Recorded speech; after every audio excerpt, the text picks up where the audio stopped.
Hello and welcome to Genius Tea Time with Oscar Salguero. Is Salguero? Is that Salguero. Salguero? Sorry about that.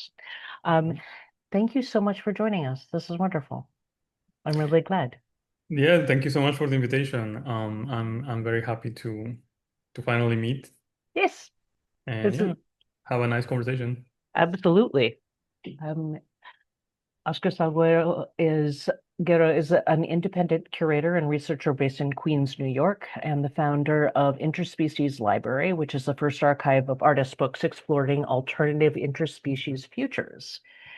His curatorial projects included the Interspecies Future at Center for Book Arts in 2021 and NEO MINERALIA at Center for Craft in 2023. And the most recent one, which is the show that I saw, was the Journal of Therolinguistics, exploring the poetic study of non-human languages. It was over at the Boddy House at Descanso Gardens up in California.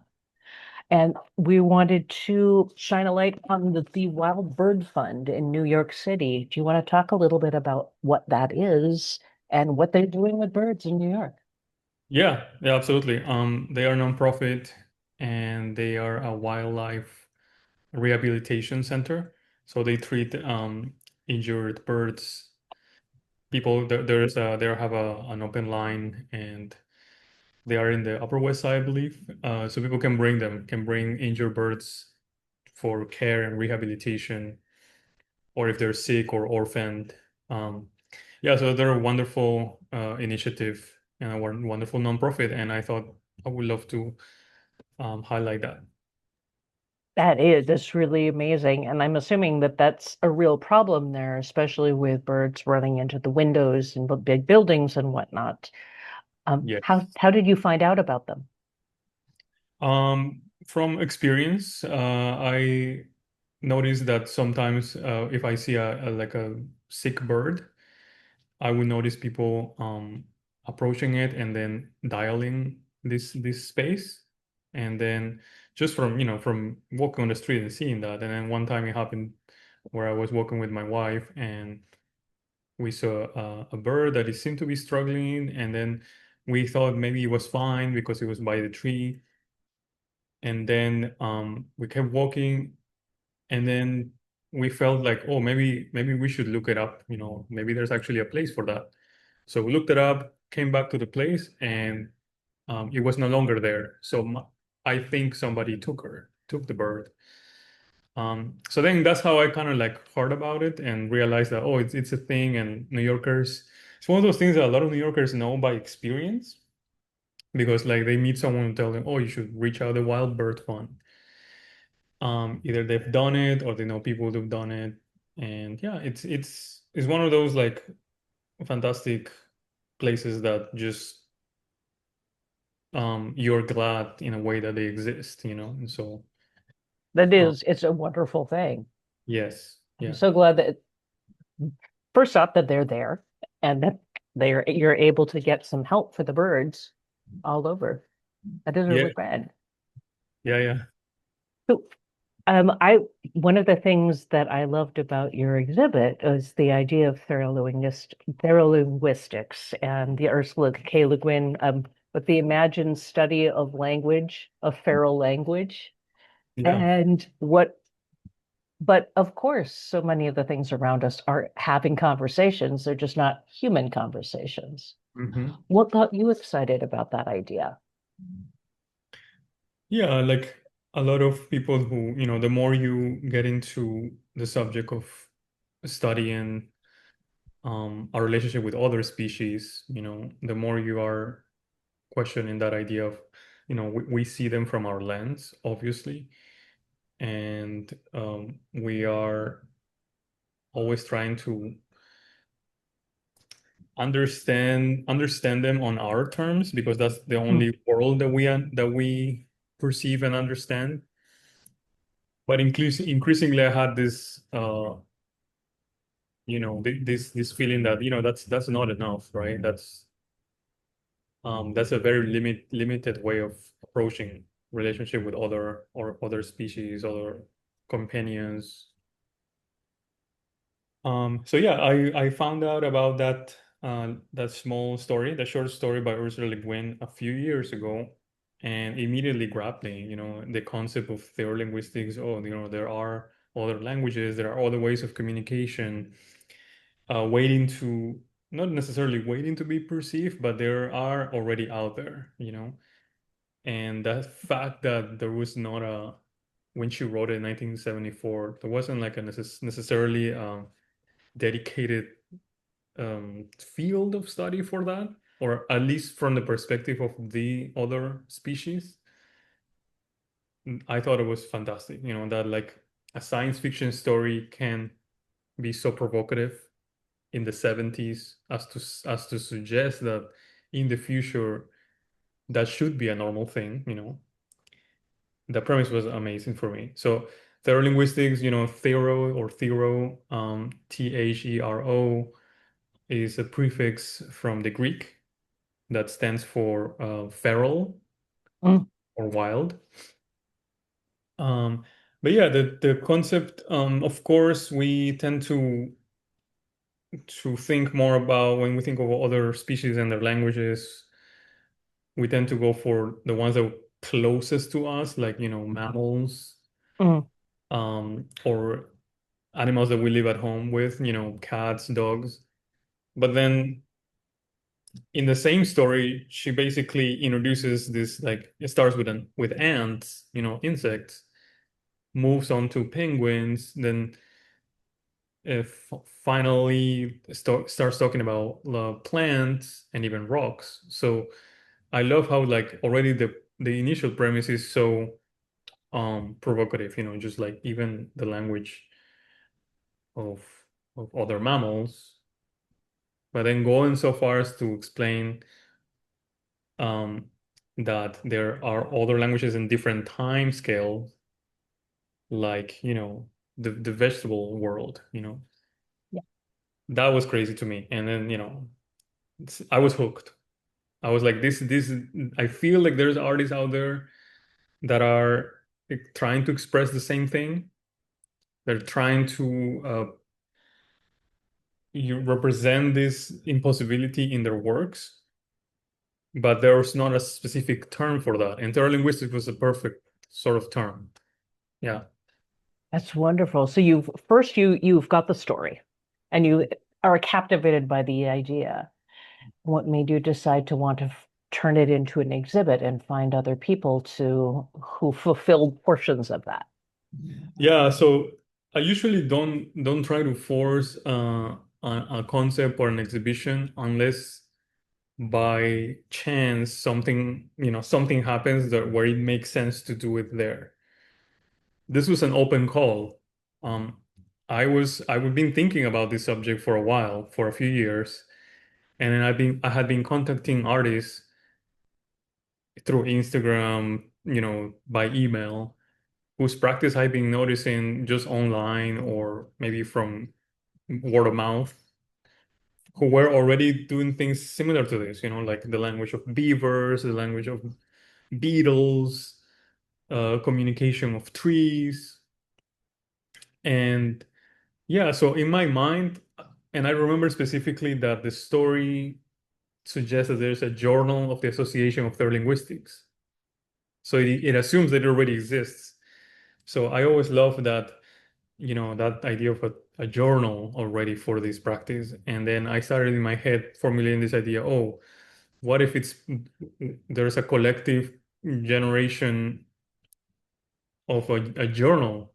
A journal is already being created by these artists in some ways. So the journal, and I sort of shorten it, I call it Journal of Therolinguistics. And if you think about it, like the I always like to abbreviate things into like the initial, like what do you call acronyms? So JOT is jot, like jotting down. The Journal of Therolinguistics, for me, Nice. yeah, it was fun to just kind of. So that was just formulated in my head. This is a sort of a amorphous journal represented by all these practices around the world, trying to explore communication in other species. And then I saw this open call in 2023 from Descanso Gardens. I, as an independent curator, I get every now and then I follow different accounts on Instagram or newsletters where they say, open call for new show here, there. So yeah, Descanso Gardens, I had never heard of it because I've never been to California or even the West Coast. And it's an open call for a show at Descanso Gardens, a historic house in the gardens. And it has to be around the subject of trees. So I was like, okay, what if I propose this Journal of Therolinguistics idea and but like make it as a chapter, like the chapter of tree related species. So then I started to think about what are some artworks that I admire, that I've been noticing that are around tree related species.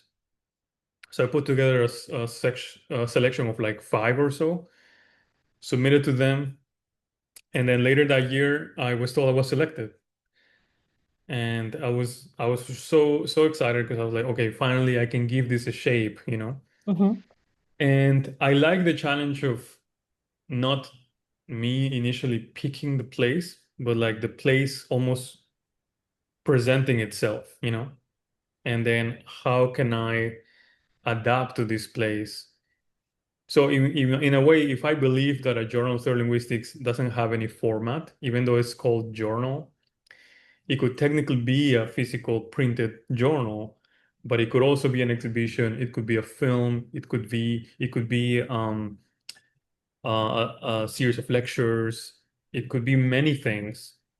So to me was in this case, it could be an exhibition.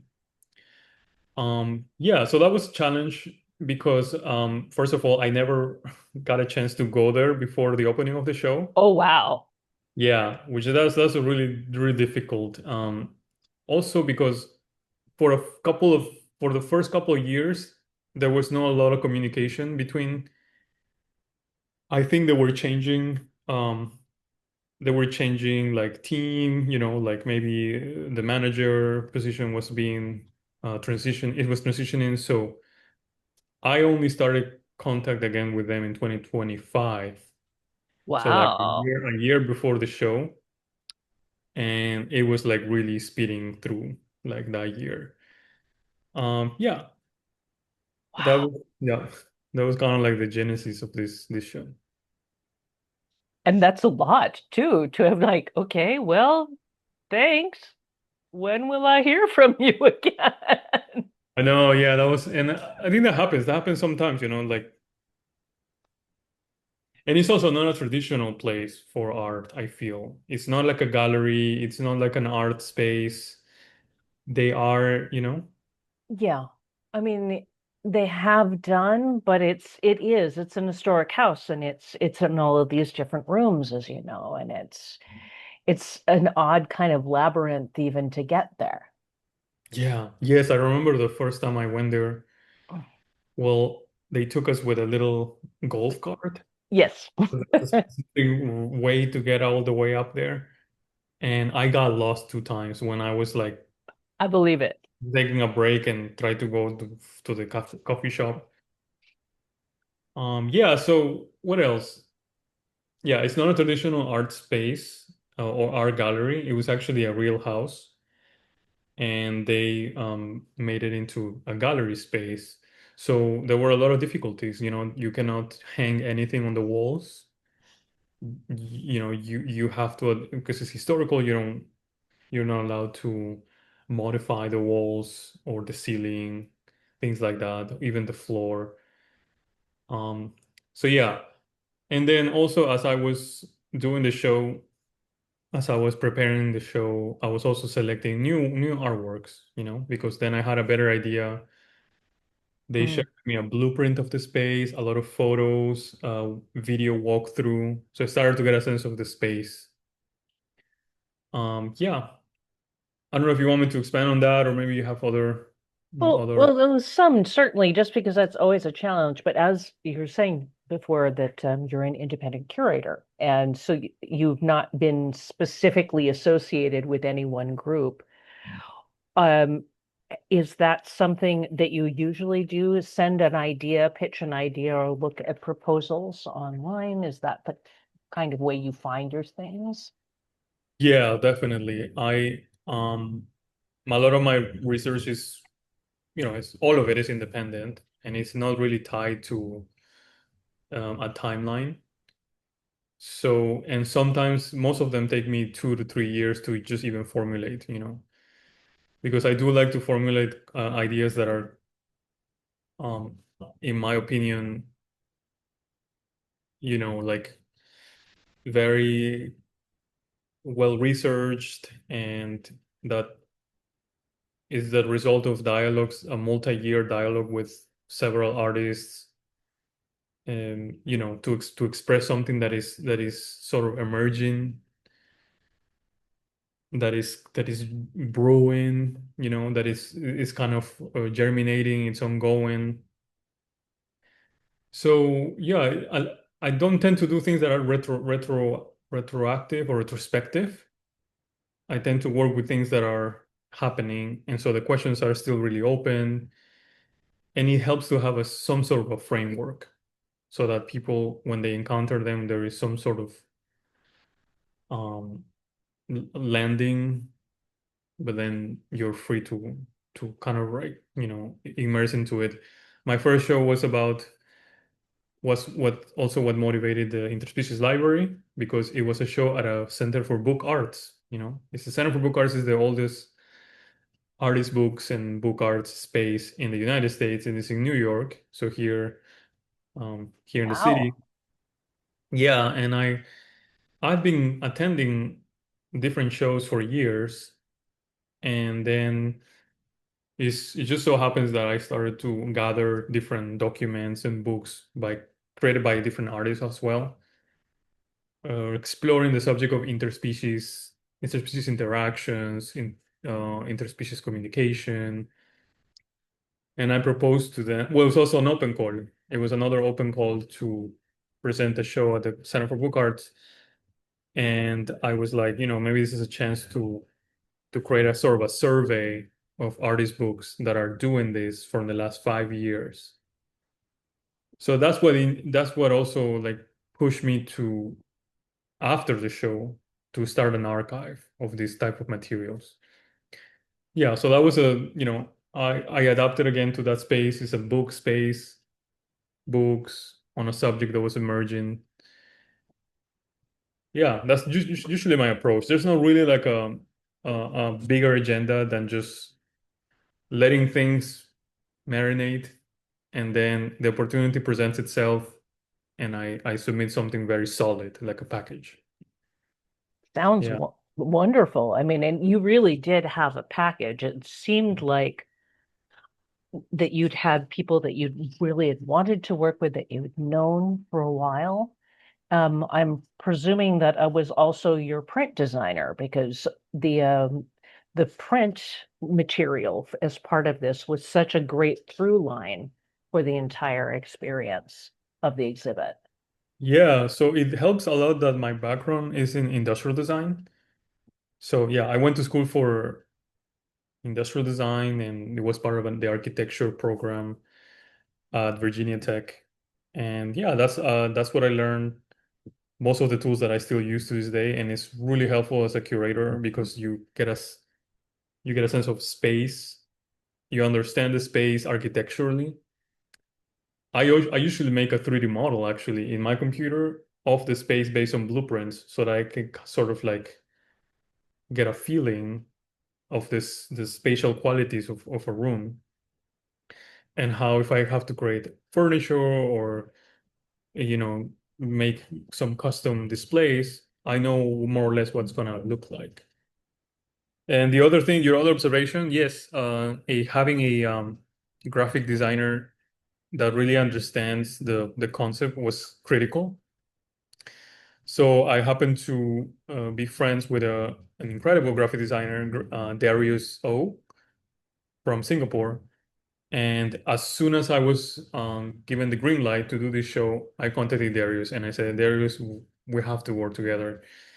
Yeah, it was a cool experience, Darius. Actually, we had to fight a bit hard because they have like an in-house team or graphic design team. So I had to make a case to like let me, in this case, take care of that. So Darius really understood the concept. He read the story. He's a very conceptual graphic designer, and we needed something really, like you said, uh, visually appealing, but also like that help you navigate because that house, as you feel, as you experience, could be confusing. There's different rooms. There's rooms inside rooms, and they're all mixed between the restrooms and the exits. It's very unconventional. Yeah, so the wayfinding was very important. And also another thing that I thought would be really helpful was to break down the house into departments. So in a way, I took the story as the template, the original short story as a template, and then expanded it by imagining that people were coming into a real Therolinguistics research center. So instead of you thinking that you're coming into a gallery, you're walking into a research center of theolinguistics. Ah, Yes, and a center like that would probably have departments of research. So then, we imagine this whole thing, this whole narrative of um, a department of tecto. So we adopted the Greek prefix of thero to present different departments. Tecto for building narratives, phono for sonic worlds, chrono for deep time, glyph for inscribed memories, and xeno for deep sensing and altered realities. So five departments that help me also make sense of the very different types of works. So now you have a sort of a breakdown that is a bit more digestible. it really helped make a good sense of it because, yes, like you say, the artists are very, very different and working in very different realms. But yes, if you treat it like it's a course, various courses of study that you might also find in a journal, uh, Yeah, yeah, you exactly. know, Yeah. And something else that was fun is that, you know, it's like I'm explaining here is that it's not a traditional art gallery space, and the show is also not a traditional art show. So I had to adopt a very different way to present the narrative of each work. So we had we presented them as field reports. So each artwork in their own department was a different field report. For example, the beaver, as soon as you enter the what do you call the lobby area, you are presented with this object that was created by a real beaver. So it's a piece of wood, it's a chunk of wood with tooth marks all over.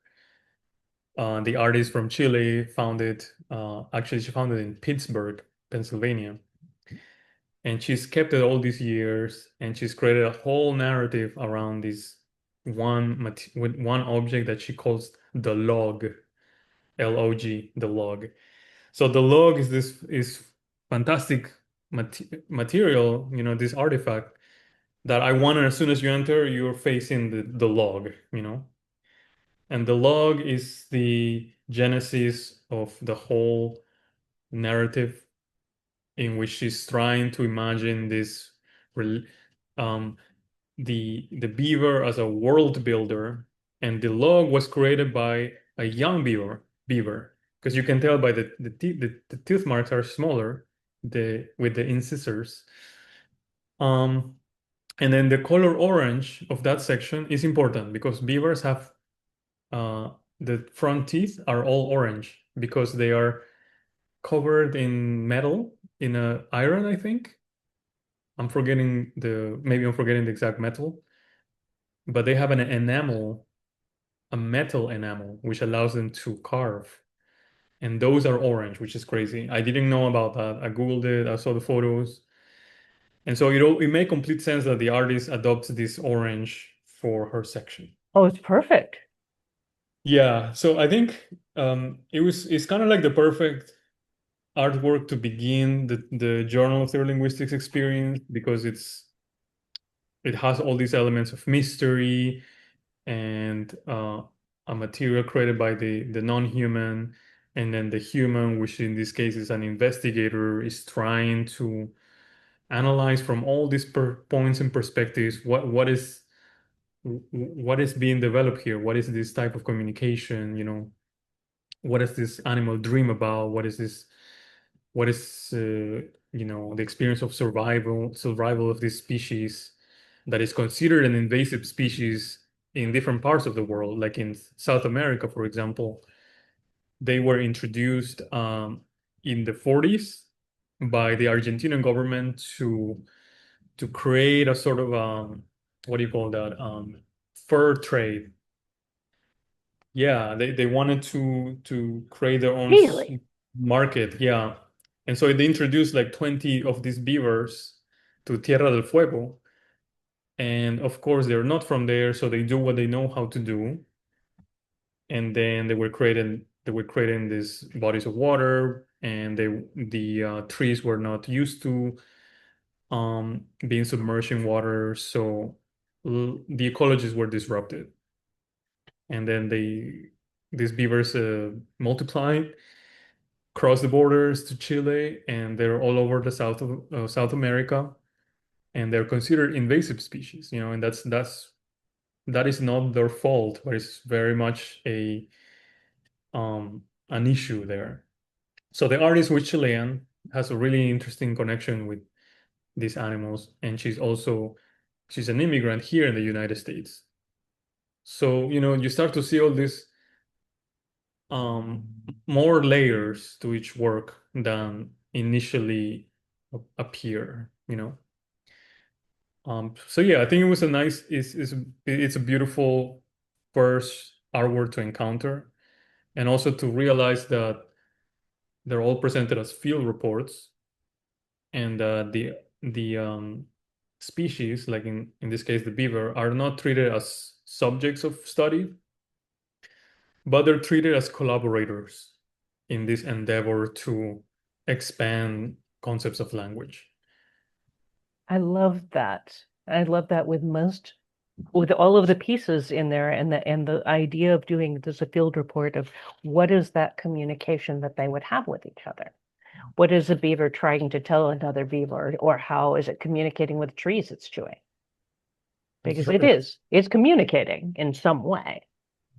It is communicating in some way. And one thing that I also respect of all these artists is that none of them are trying to say that there is a right way to approach this. And all of them are saying in their own way that it is an impossibility to translate the worldview and the experience of another species in a way that we can understand. And I think that's healthy. It's important and it's present. And they're kind of like they it could be a difficult show as well, because maybe some people might perceive that, oh, are they trying to say that this is the how to translate, this is the way to translate beetle language. But it's not really about that. So the more time you spend with the works, the more these kind of things start to unveil, and reveal themselves.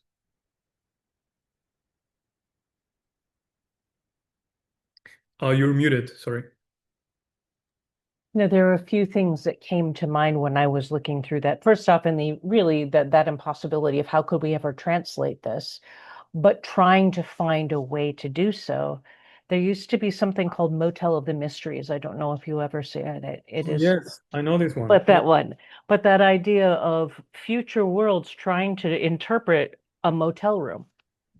I love What that. is the meaning of the sealed for your protection? strip, Mhm. on the toilet strip. What do you know, what would that, what is the intent? How could we ever possibly communicate that in a way that is going to make sense if you don't have that shared experience, even if it is your species?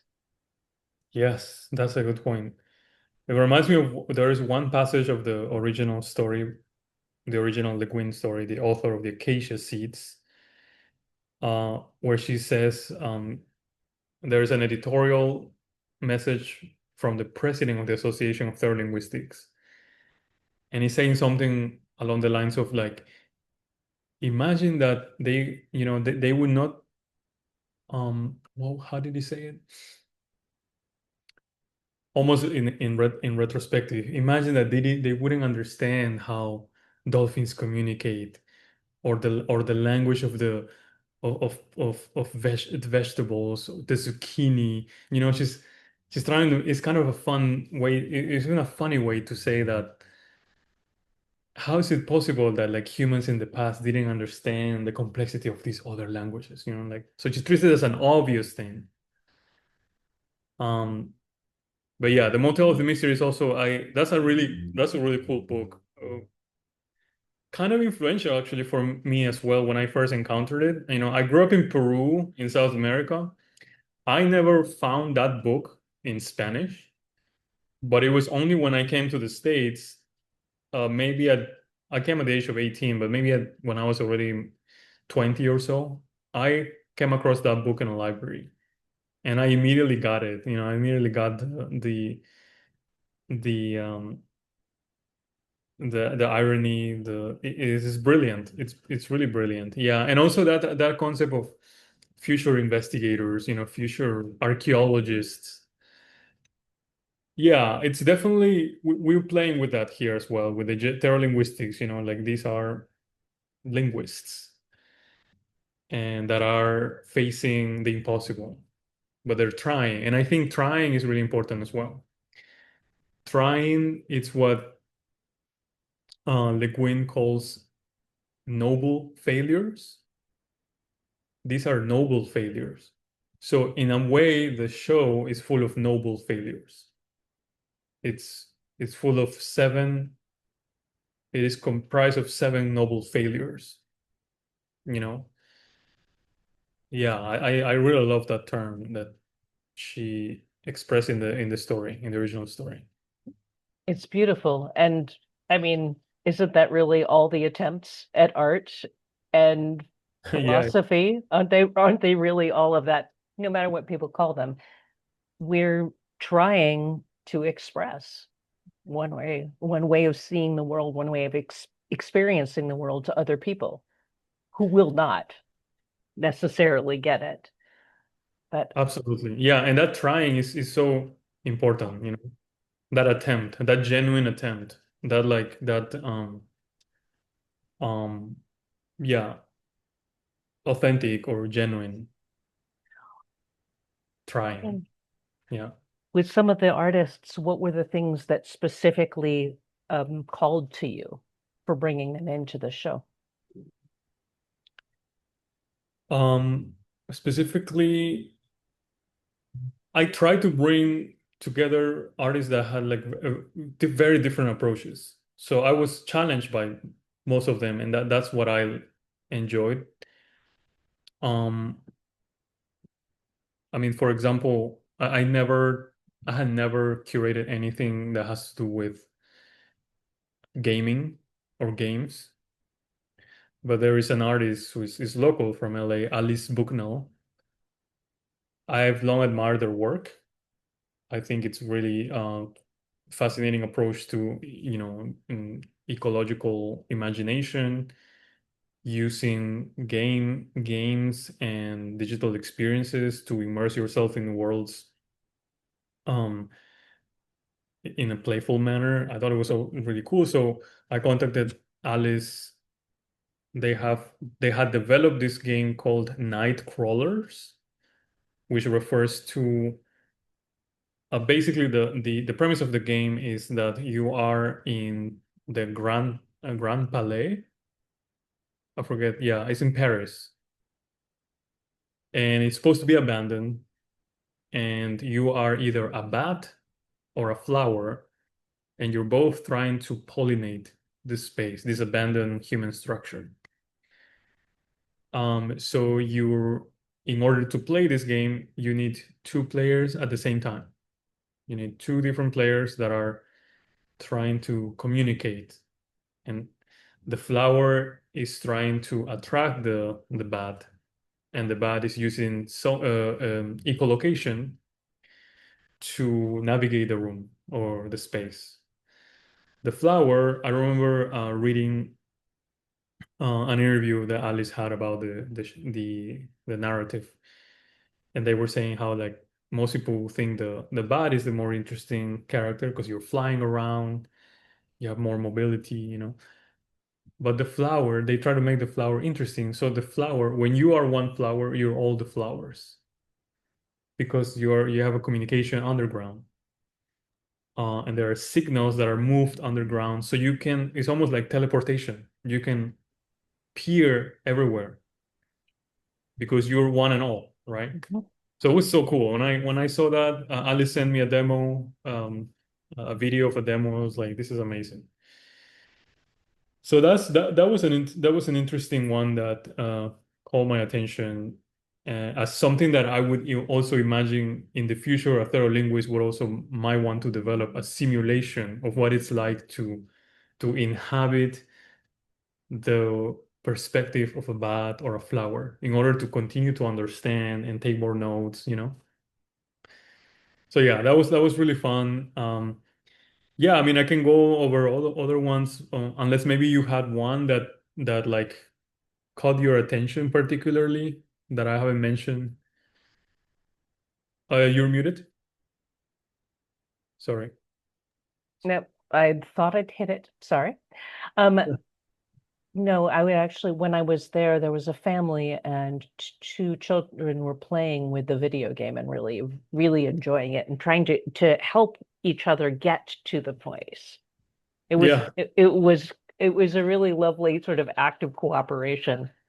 But the glyph room, actually, I wanted to ask about because there was something both poignant and that experience. So you've got the person essentially doing beetle trails as Hmm. language, and then tree segments as language.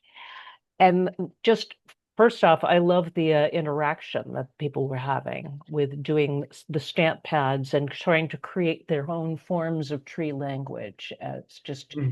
to be part of there. But bringing those two together as like, this is the thing that is essentially eating the tree, and this is the tree itself. And just, I love the idea of that. I also wanted to know is like, would they ever work together to try to come up with some language that they had in common? Oh, that's a really good observation. Yeah. Yes, and also it was in a library, and in a library there's wooden shelves and books that are made with trees. So yeah, it was kind of I liked that room immediately when I was sent pictures and videos of that space. I said that has to be the room for glyph because glyph is about inscriptions, marks. Um, it was perfect, and I had already been in touch with the artist Nicole Brugger from Switzerland, who is the author of the bark, the beetle, bark beetle language. It's called Bork Bibliothek. She already Nice. told me, yeah, years ago, like 3 years ago, I already been in touch with her.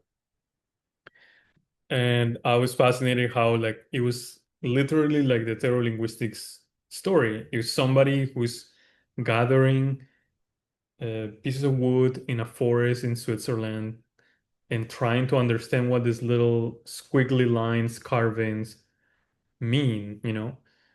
And so she started collecting dozens of these, and she has a background in graphic design. She started recreating all of them one by one, and then playing as a theolinguist, trying to see patterns in certain movements. Some, different species have different styles. Maybe a jewel beetle is different from a deadwood beetle. They also a younger one, it's has a very different like language, if you may. So that was a fantastic project that I've been aware of, and I said, Nicole, we have a library, let's take over this whole section. The second one is commission work. So Mm. it didn't exist before this Oh, project, and it's by a Australian artist that I have long admired as well. Their name is Audax M. Goller, and they were collaborating with this person, Pri Bertucci from Brazil. So I told Audax, or Dax, as I call them, I told Dax, we have this wonderful opportunity to take over this section of the library, and I really want your work.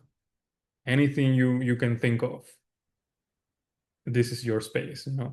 So Dax is a person who has explored the concept of neurolinguistics the longest of anyone I know, of any artist that I know. I believe Dax wrote their thesis on neurolinguistics. Yeah. So as a term, it's relatively obscure. Neurolinguistics, as I said, has its origin in a 1974 short story by Ursula Le Guin. Over the years, you see mentions here and there, um, but it kind of makes sense now in our contemporary time, of like climate crisis, ecological crisis, um, exponentially getting worse in some areas. So DAX is very sensitive to that, and they basically propose this idea of a tree tongue. As that was staying in Brazil with Pri, who they actually just got married. So it's a fantastic partnership that, oh, it's an artwork. wonderful. Yeah. It's an artwork that is born out of this relationship, this connection. Um, and Triton refers to the jagube vines that are all over the Amazon. So the concept was to think of what if in the future there is a united planetary council who starts to give more rights to these entities, like vines in the forest, and consider them as citizen species. Just as we humans have citizen rights, why Yes. shouldn't trees, lianas, vines, why shouldn't they also have a right, the right to exist and to to prosper, to grow. So they had this brilliant idea of creating this fictional tongue that derives from when you see these branches in half, like the cross section, you start to see these beautiful patterns, these beautiful shapes. So they gathered and documented many of these different shapes to create this language, this lexicon. And this lexicon is actually it holds some sort of meaning, right? Because they represent how this tree is growing, maybe how it like went through disease or maybe through survival across its lifetime, or maybe it was sick at some point. So these shapes are representative of things or polytemporal language that as humans we can't really fully understand, but we can acknowledge that it's there. So that was the whole premise of that. And also the interesting thing is that we needed a work, and this was something that came from the Descanso Gardens. They needed the show to have one work that was also a workshop. Well, actually, uh, let me correct myself. they needed a workshop, period. So they were going to suggest a workshop from their own perspective. Oh, we should do this, we should do that. I suggested to them that one of the artworks that we commission should be a hybrid, should be an artwork, but also a workshop. And that's what originated this concept of visitors being able to create their own messages to the trees using their language. And that was a beautiful idea by Dax and Pre. And there's these stamps, and I think throughout the duration of the show, they ended up creating 8,000, around 8,000 messages. That's wonderful. Yeah. I know And when I was there, they was lining all of the walls of the library that weren't covered by the bark beetles. yes, yeah, yeah. Exactly. Yeah, that section was full of these messages, and the concept is to bring some of these messages back to stewards, as indigenous knowledge keepers in the Amazon, to share with them these beautiful messages across and the other side of the continent. So that was really special. And Dax is a person who has done this type of participatory workshops for many years on ecological matters. So I really trusted their vision here. Um, yeah, so the juxtaposition or the dialogue between the three species, but are the bark beetles marking the the branches. A lot of those are actually dead branches. So those beetles actually grow inside the branches as what is the word, pupae? The pupa. Yeah. Yeah, pupa, and then they grow there, and then so the tree is their sustenance, and it's also their refuge, Mhm. and that's how they grow. So yeah, it's nice because the tree is a life giver entity, and it also hosts so many species. So it was a perfect example of like the other how dynamic a tree can be to have its own language, but also to host all of these species that are also generating their own language and their own life, their own stories, if you may. Yeah, and I mean, one episode that was fantastic about this whole experience of curating this is that at some point, well, first of all, I reached out to the Ursula K. LeGuin Literary Trust before the show started because I wanted to make sure that using that title, Journal of Therolinguistics, was okay with them, because it's really is derived from the original story. And just out of precaution and courtesy, I wanted to let them know I'm creating this show. I'm using a modified version of the title. They were really kind. They were really nice. They say, no, no worries. If you can acknowledge that somewhere in the text, that this is used with the kind permission of the trust. So after the show opened and I came back to New York, I was contacted by the son of Ursula Le Guin. That was an amazing experience. Yeah, I would have never thought Oh, how this. neat. Sorry? Oh, how neat. Yeah, yeah, yeah. The son of Ursula, Theo Downs Le Guin, he's now the executor of the state, and he reached out to me. He said, "I'm gonna be in California. Can you please give me a tour for me and a group of friends?"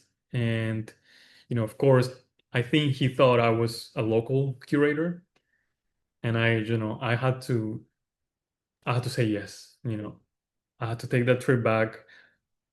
Descanso actually helped me with that. I made a case That's for them, good. that'll So be good. They were really nice. They helped me finance the trip, so I was really grateful. And he loved the show in general. He loved the premise is to see how a story that comes from his mother survives after all these years and finds Mm. this new expression. And I How felt wonderful. Yeah, a very unique moment for me as a curator. Ah, of Yeah. course. Did he have a favorite section?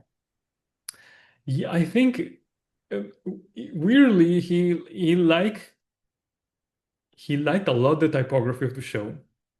I wouldn't expect that, but the typography is really interesting because, as I mentioned, this friend and excellent graphic designer Darius developed a unique typography for the exhibition, which has its own sort of set of rules that defy the rules of typography as he understood.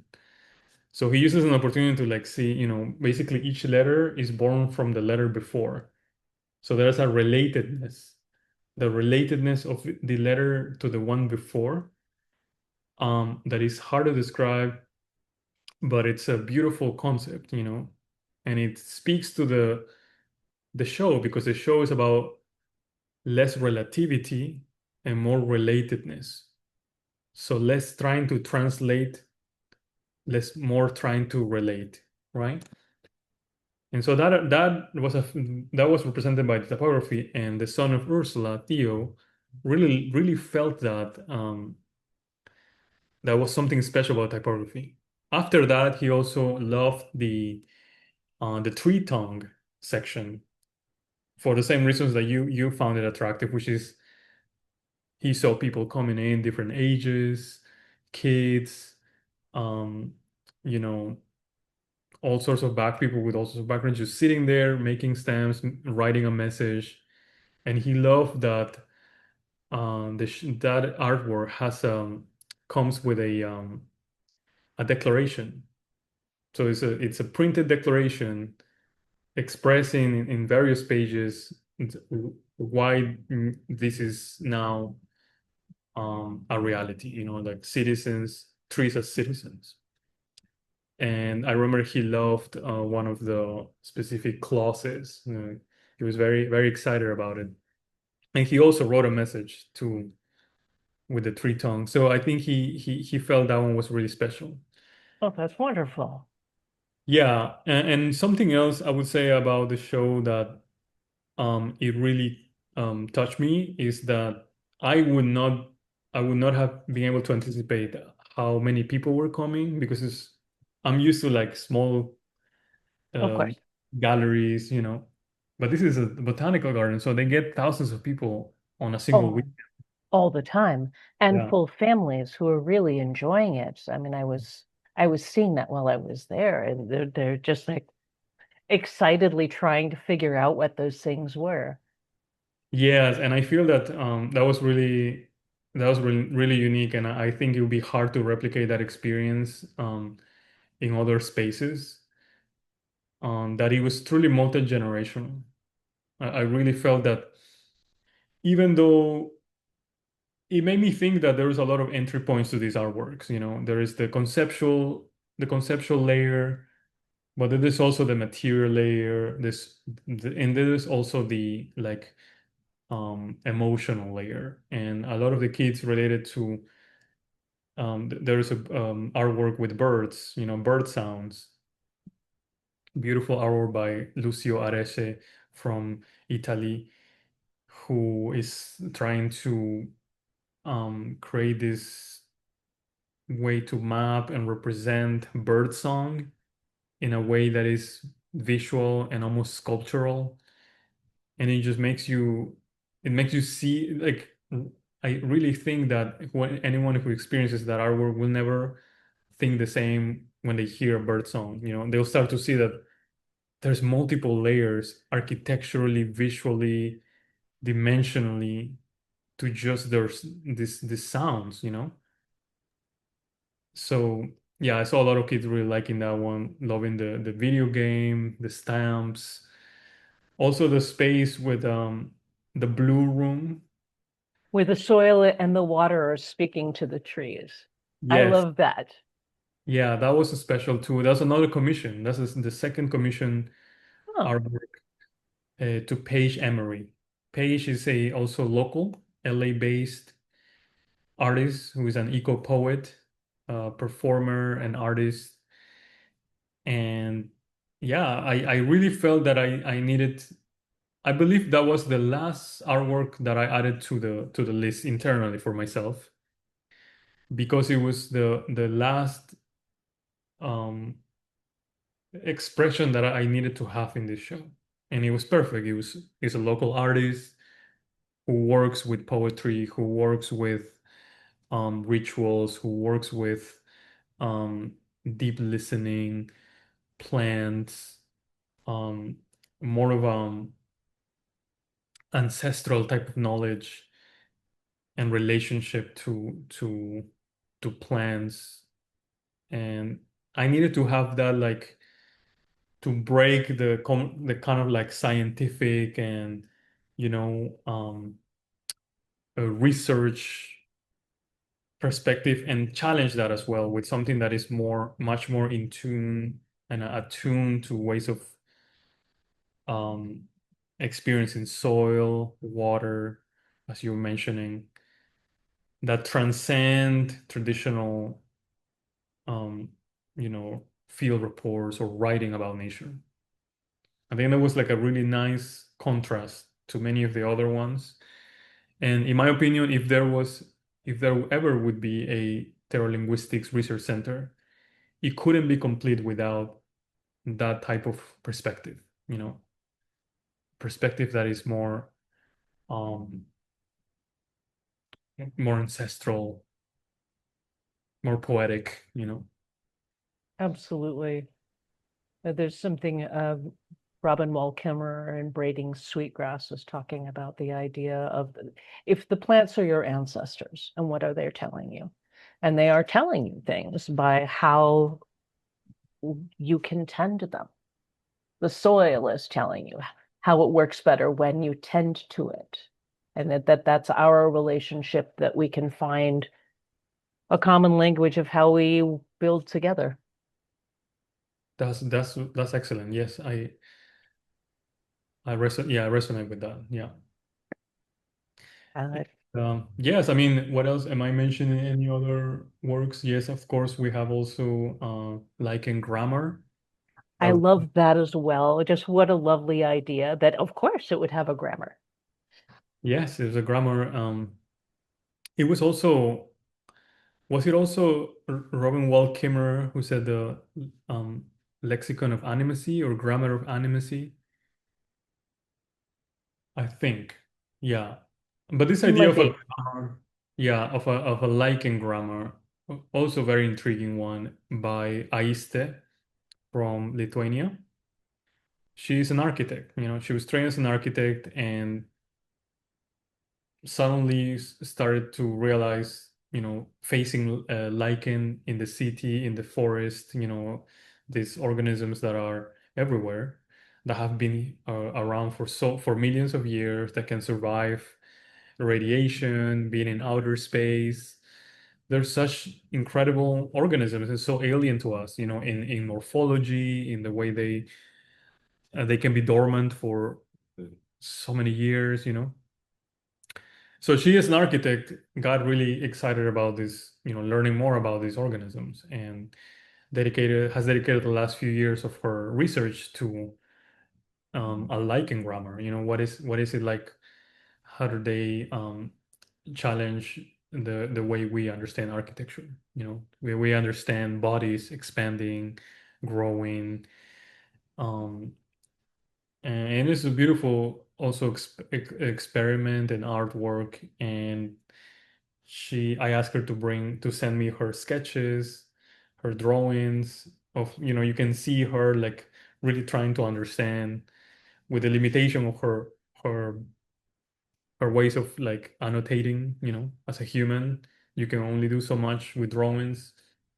But she also explores the digital, um, you know, the digital representations of lichen, and there's this video playing there.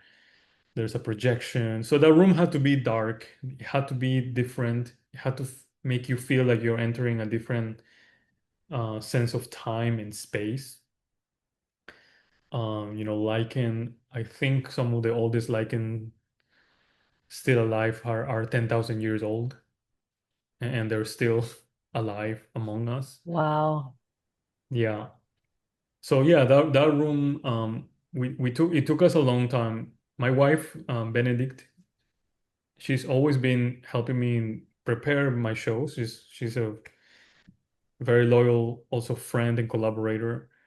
And so we took a long time deciding how that room would look because it was so different from the other artworks. And so eventually we landed in the darkness, a sense of darkness, a sense of um,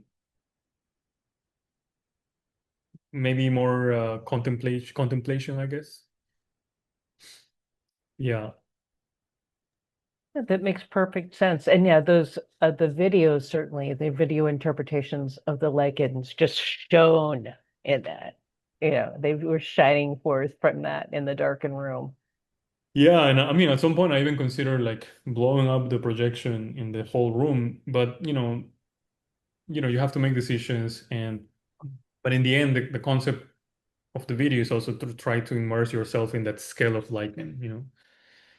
The scale of lichen is such a difficult thing to grasp. So sometimes you need people like an architect to help you visualize or immerse yourself in Yeah. that.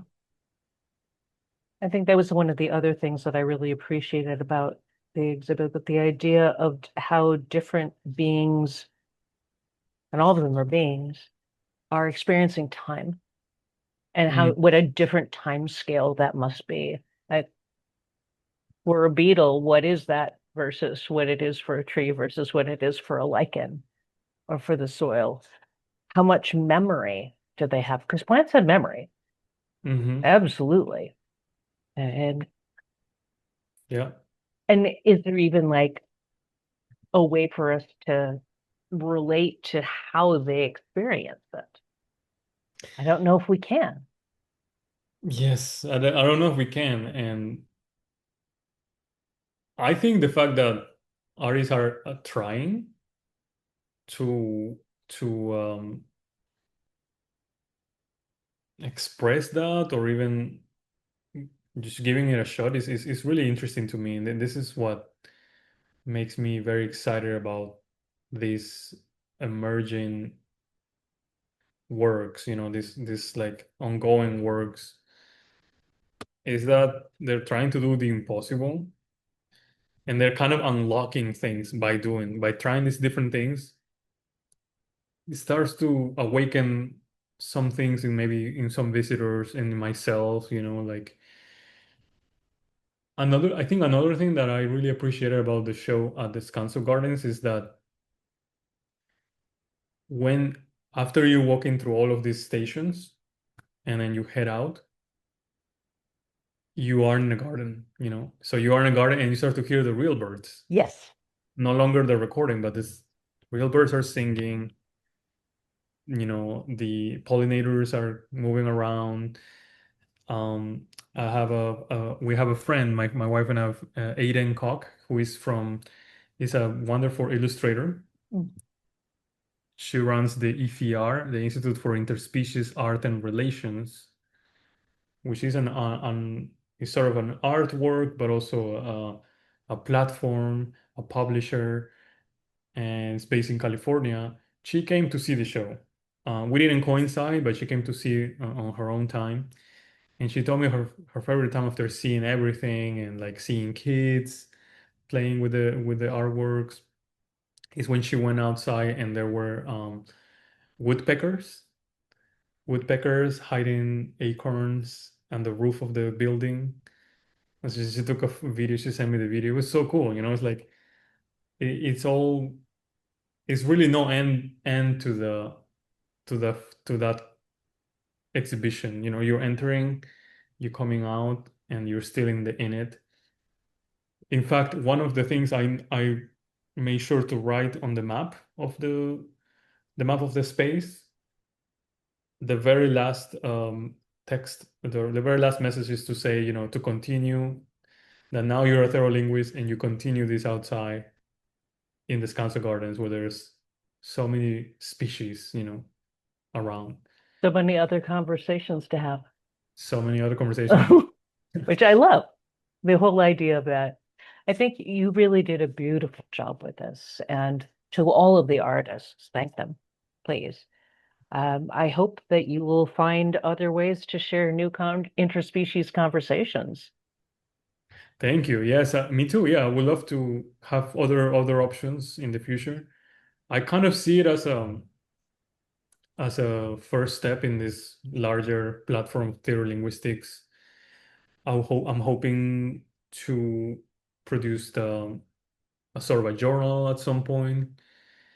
Um, I'm hoping also to have a larger opportunity for a larger maybe show where I can expand into other type of worlds, not just tree related, but also ocean related, and all sorts of other environments. And yeah, thank you so much. I mean, again, I don't know how many people got to experience this. That's kind of a beautiful, like, also impossibility for me. Like, I don't know how it may have like impacted different people, or like they probably took a million different things from the show, and that was really exciting to me. And it's cool that you went also, and then thank you for writing that nice Absolutely. review. There were not many reviews, but there are few that were really, I felt like they were heartfelt and really, yeah, special. It's a beautiful experience, really. And I think that for a lot of people, because it was a more unusual one, because it is layered and thoughtful and has many possible interpretations, sometimes that's not as easy for people to write about. But those are the things I'm more interested in doing. Oh, That's yeah, why I love that and wanted to write about that. That's the audience you want, right? You want the people who really get involved in that. But I yeah, feel like different research institutions might be really cool ones for you to work with this in the future. yeah, that's true. Like that could be a wonderful experience. And Yeah, please send me any thoughts, or if you I will ever do. I will do. have someone who you think would be a good connection. I'm always open to, as an independent curator, this is what I love, this type of um, friends of friends, and meeting people in this way very organically. It, Yeah, I love that. Yeah. it works so beautifully. And I think that's where we end up with the best conversations, right? Yeah, absolutely. Right. Well, thank you so much. And I will make sure everybody can find you at Interspecies Library. Is that the main way? Yeah, Interspecies Library, the Instagram, that's where Hmm. I'm most active. So it is just at Interspecies Library. And if anyone is in the city in New York or is traveling to New York, you can also contact me on Instagram, and maybe they can come and see the archive and the books. Wonderful. Thank you Yeah. so much. Thank you, Laura. This was wonderful.